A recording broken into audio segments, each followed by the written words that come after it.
Daisy with Mary J News, and you're watching This Week in Weed. In mid-November, the East Coast's first legal pot shops opened in Massachusetts, with hundreds of customers waiting for doors to open. Each store held a ceremonial first sale.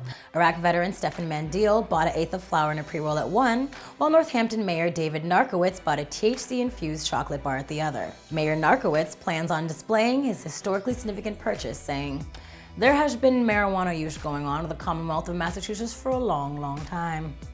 That's how I imagine him to talk.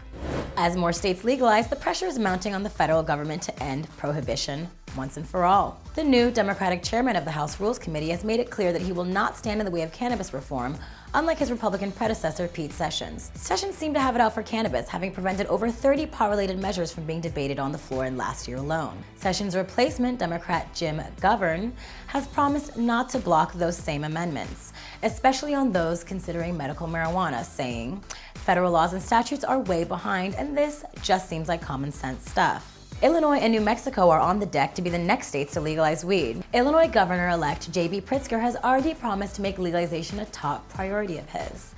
Meanwhile, New Mexico legislators recently announced plans to reintroduce a legislation bill which originally failed in 2017. They're now safely optimistic about it passing.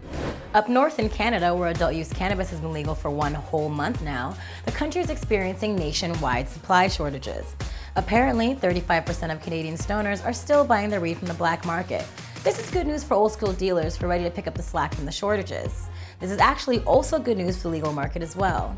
It seems that most Canadians are ready and willing to buy legally if they can. And finally, there's some movement in Southeast Asia, a region typically known for its incredibly strict drug laws.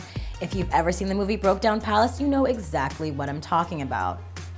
New talks in Thailand show the nation is slowly and carefully on its way to becoming the first Southeast Asian country to fully legalize cannabis. Now, Thai legislators have offered stepping stones on the path to legalization.